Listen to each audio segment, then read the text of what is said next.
All right, so today we are talking about managing service hours on MineTracker. So thank you everyone for being here. All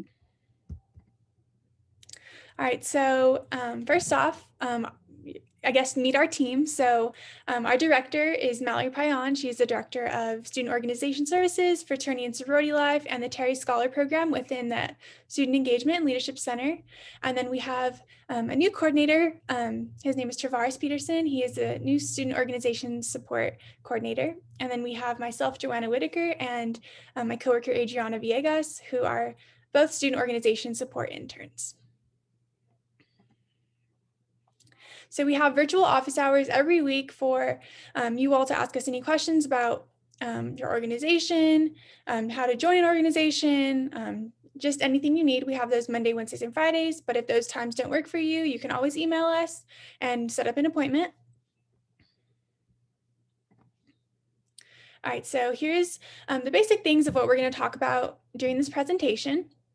It's going to be what can the service tool do for you, the steps on how to input service hours for both your organization and personally that goes towards your organization, and then the benefits of what the service tool can do. All right, so what the service hours tool can be used for. So it can be used to keep track of all your organization members' service hours, as well as your own personal community service hours. So any community service hours that you did outside, obviously you do community service outside of UTEP usually, but any service hours that you are wanting to get counted for your organization, you can input it either for yourself towards your organization, or if you are an officer of your organization, you can put that for the members in your organization. So I'll go more into that, into depth about that in a little bit.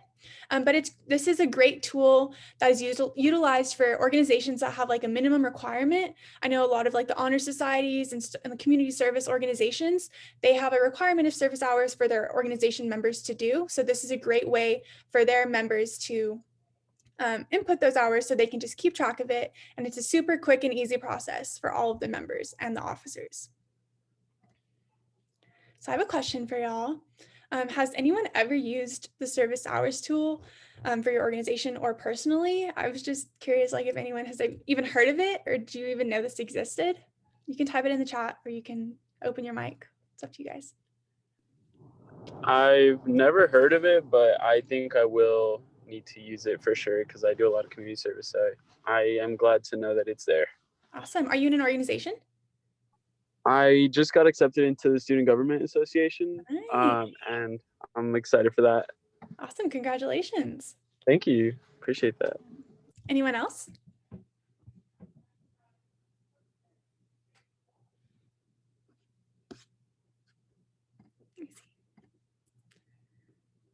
Israel said, no, I have not. And Andrea said, honestly, I have not. Well, awesome. I'm glad you all are here today and you can learn a little bit about it. Are either of you in an organization?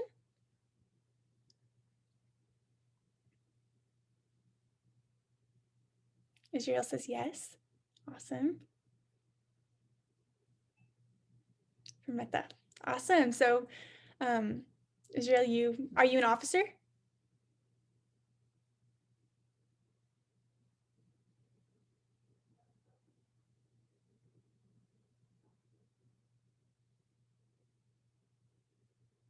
All right, so advisor, first time, very cool. So you'll like run all of the officers. So you'll have access to this too. Andrea, are you in an organization?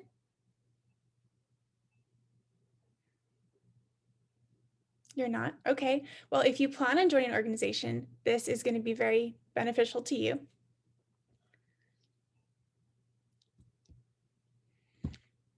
All right, so how to add service hours for your organization. So this is mainly for officers in an organization. They're the only ones who are going to have access to this.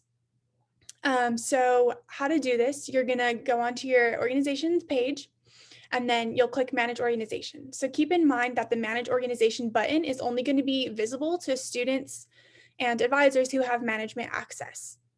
So you'll click on that, and then it's going to bring up this page on the right, and then you'll click the three little horizontal lines, and then it will bring down a drop-down menu. So this is going to be the drop-down menu that you'll see. You'll click service hours. And then this is the page that's going to allow you to see all of the people who have submitted service hours through their own personal service hours tab. I'll show you that in a little bit.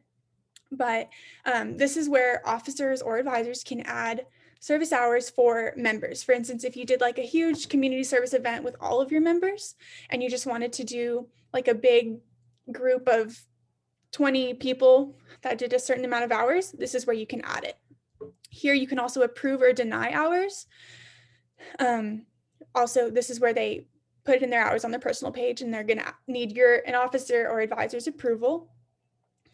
You'll be able to see how many pending hours are waiting to get approved or denied, how many you have approved, and how many have denied. And you can see back years and years ago, 3 months, months, or even today. So this is the page that you're going to see when you click add service hours. It's pretty simple. All you're going to have to do is just put in names. I don't know. I think you can do like a mass group, but it kind of just says student at one point, so you might have to do it individually. I'm not 100% sure about that, but it's pretty easy. Just do the description, like the date they did it, how many hours and minutes, and then a verification contact name of like, I guess, possibly your advisor or somebody that knows for sure that they did it, or even like the person that was in charge of the community service hours, like for instance at the nursing home or something like that, where you can keep track of it's like a for sure thing that they should get the hours approved. Okay, so adding service hours personally for your own personal hours. This is good for students who I guess weren't like officially doing something within their organization, but their organization will count their hours still. So you're going to go to your initial on your MineTracker homepage. There's going to be like a little initial in the right-hand corner. You'll click on that, and then it'll bring down this drop-down menu, and you'll click service hours. It'll bring up the same page that you saw with the organizations, and you'll add it as well here. And then you'll fill out the same exact form, but here you'll be able to select which organization you're submitting the hours for. For instance, like myself, I'm in a few organizations, so I would pick which hours I want that specific thing to go to. And keep in mind that submitting personally, you're going to have to get it approved by an officer or advisor before that. But if you are an officer submitting, I guess, for yourself, it's going to automatically get approved because you're an officer.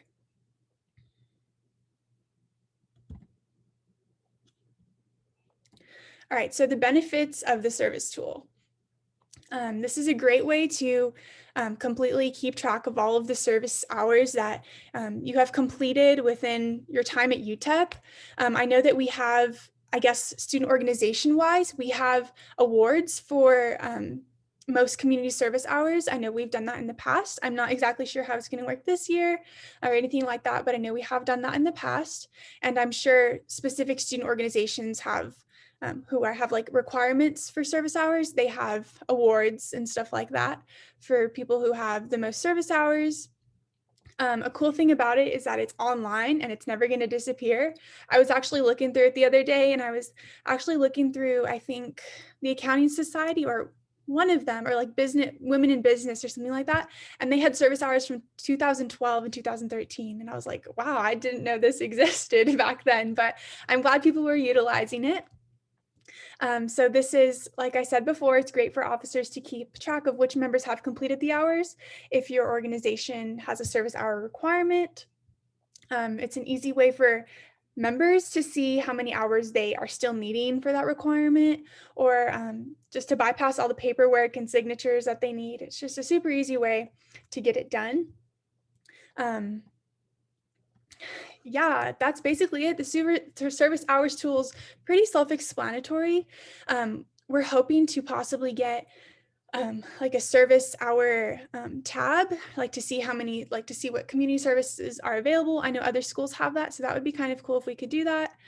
Hopefully volunteer things can start picking up again as COVID continues to diminish.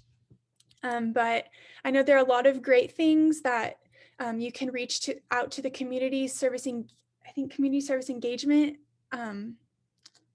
They're like an office here. They have all sorts of volunteer opportunities for students.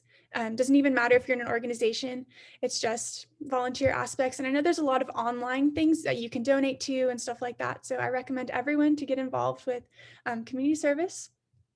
But does anyone have any questions for me? I'd love to answer any questions you guys have. That's kind of basically it for our presentation. It was kind of simple, just to get the message across about service tools. Does anyone have any questions so far? I have a quick question. So what are the would you mind just going over the organizations again that are deal with this kind of thing? Because I would like to kind of be a part of the group that gets the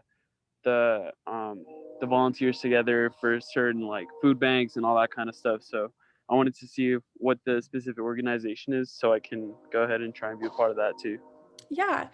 So great question. There's a lot of different organizations that have community service involved. There's a bunch of fraternities that do service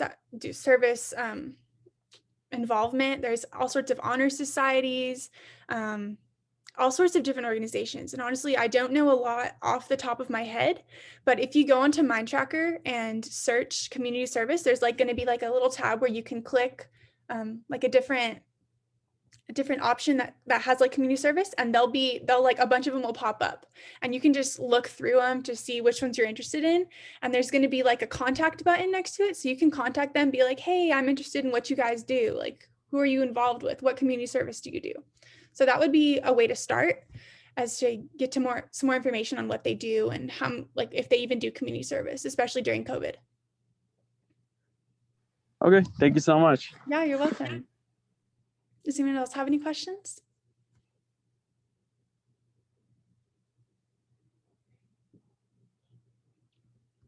If not, you can always go for it. Yeah. Sorry. Where can I find this presentation? You said YouTube, right? Yes, I'm going to post it on YouTube in a little while, but I can also email it to you if you need it. Yes, please. That'd be perfect. Yeah. What's your email? It's N as in Nancy, A as in Adam, and then H. I don't know if you can hear me. HAJIR. Okay. 1 at miners.utep.edu. Okay. Thank you so Israel, much. what is yours? What was that? Oh, no, I was just saying thank you. Oh, yeah, you're welcome. Israel, what's your email? And I'll email it to you too. Andrea, if you'd like this as well, I can email it to you as well.